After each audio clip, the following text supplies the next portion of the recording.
The latest on the Epstein files, the Department of Justice releasing thousands of more documents, some of them making reference to President Trump and other high-profile men. Behind the fortified gates of Royal Lodge and the polished stone of Buckingham Palace, there was one prayer: that the Epstein files would eventually run dry, that the past would stay buried. The December 2025 document dump shattered that illusion. This wasn't about a guest list or a flight log. This was a direct digital pipeline into the private world of a royal prince.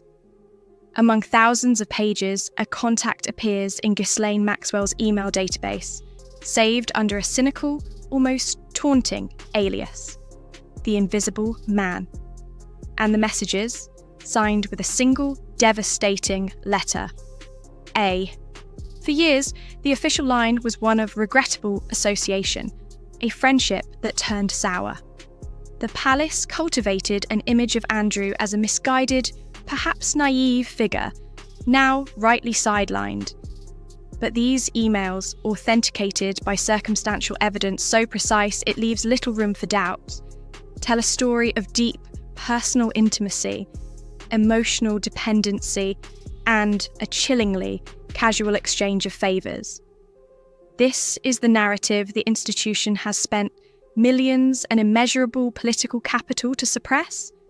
And with a single click of a release button at the US Department of Justice, it's all back, more vivid and damning than ever. The timestamp reads August 2001. The location, Balmoral Castle. The sender, A, writes to Maxwell that he is, quote, at Balmoral summer camp for the royal family. It's a throwaway line, a piece of casual trivia. But in the world of royal forensics, it's a fingerprint. Newspaper archives, court circulars, they all place Prince Andrew at the sovereign's Scottish estate during that exact period. This isn't a vague illusion. It's a perfect match. Then comes the ask. The line that transforms a friendly note into a window into a different reality. He follows up with, "Found me some new, inappropriate friends?" The phrasing is playful, expecting to be understood. It speaks to a shared history of such friends, a history of provision. Maxwell's reply is a co-conspirator's tease. "So sorry to disappoint you.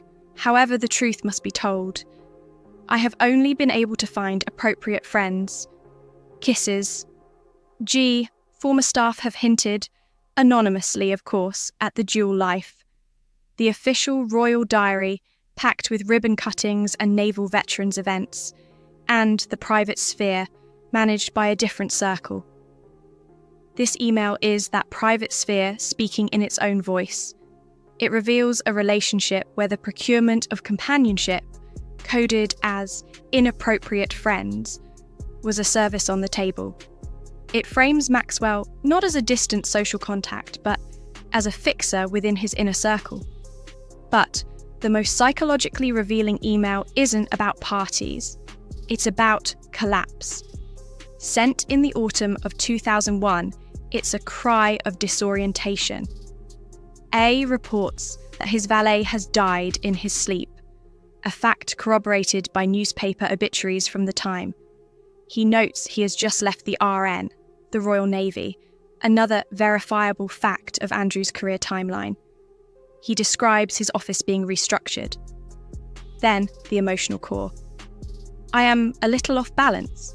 My whole life is in turmoil as I have no one to look after me. He was a real rock and almost a part of the family.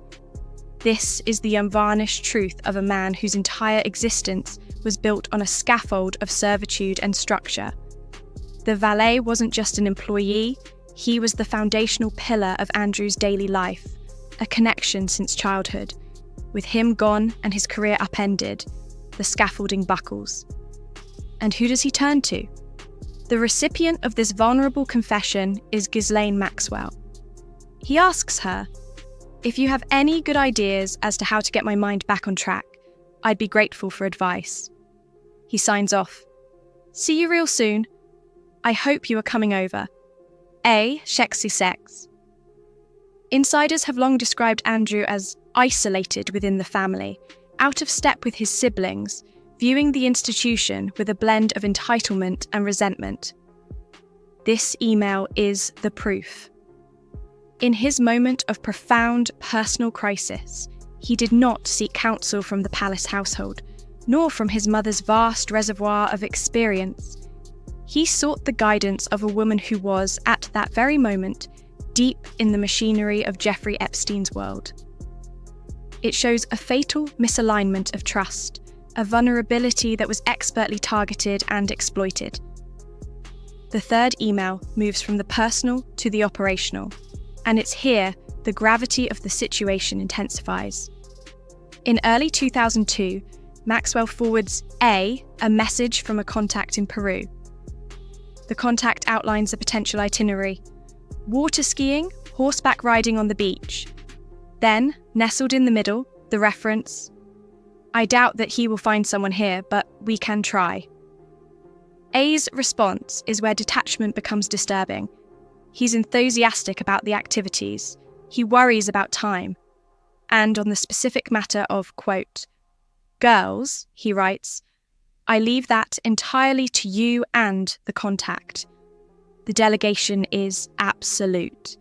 The casualness staggering. Now, cross-reference this with the official record. The court circular confirms that the Duke of York, Prince Andrew, undertook an official visit to Peru in March 2002. His tour was a formal, government-sanctioned engagement promoting British trade and diplomacy.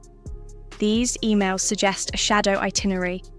They expose a horrifying duality: the public figure performing royal duties, while in the background, his private fixer is orchestrating a parallel schedule with her network.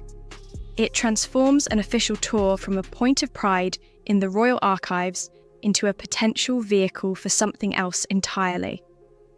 It represents the ultimate betrayal of the office he held, using the cloak of royal duty as a backdrop for the pursuits of his private life. When major news outlets like ABC News received these documents, they did their duty. They contacted Buckingham Palace for comment. The response was a masterclass in institutional damage control, refined to a cold science. The palace officially declined to comment. But they didn't stop there. They proactively redirected the inquiry to the statement issued years prior, when Andrew was stripped of his military affiliations and royal patronages. A statement expressing sympathy for victims of abuse. Let's break down what this really means. It is not an engagement with the new facts. It is a strategic wall. It's the institution saying, we have drawn a permanent line. Nothing new alters our final position. He is not ours. We have only one script, and it is about the victims. This icy, unwavering stance comes directly from the top. King Charles III, described by insiders as having a sleepless obsession with modernising and securing the monarchy's future, sees his brother not as family, but as an existential threat. The financial cuts, the eviction from Buckingham Palace office space, the silencing, these were not punitive measures, but surgical quarantine procedures. Every new email that surfaces is a validation of Charles's brutal calculus. The palace's silence now isn't ignorance, it's the quiet of a fortress battening down the hatches before the next inevitable storm. So, why does this specific batch of 20-year-old correspondence matter so profoundly now? Because it proves the worst-case scenario for the palace legal and communications teams. It proves that the relationship wasn't superficial, but deeply personal and operational. It proves their nightmare, that the Epstein files are not just about Epstein, but contain direct, verbatim evidence linking a senior royal to the core of the conspiracy. The settlement with Virginia Giuffre was meant to be a full stop, a financially painful but definitive end to the legal chapter. But the Epstein Files Transparency Act has turned it into an ellipsis. The real, gut-churning fear inside the institution isn't about these emails from 2001. It's about the unknown. What exists from 2005, 2010? Are there photographs, more explicit planning, references to other powerful individuals in that same casual tone? Each document release is a scheduled heart attack for the monarchy's senior aides. They are waiting for the other shoe to drop, knowing it's hanging by a thread in a US government vault. The alias, the Invisible Man, was a joke, a piece of private encryption. Its exposure has made it a perfect, cruel irony. Prince Andrew sought invisibility from accountability, a life where his private actions were shielded by title and palace walls. Instead, these emails have made him perpetually, digitally visible, a ghost in the machine that haunts the House of Windsor. They are more than scandal. They are a permanent anchor. Every effort by King Charles to present a streamlined, morally conscious, forward-looking monarchy is weighed down by this toxic, inescapable past. It is a shadow on the throne that no amount of sunlight, no jubilee, no successful tour can fully dispel. Here at Royal Family Daily, we cut through the polished press releases to the real stories of power, crisis, and survival behind the crown. If you want this level of in-depth narrative-driven analysis as the next chapters of this saga unfold, make sure you're subscribed and have the notification bell turned on. Now, we turn it over to you. The palace fears the next release. Based on everything we've seen, what do you believe is the single most damaging piece of evidence that could still be hidden in the unreleased files? Let's discuss in the comments below.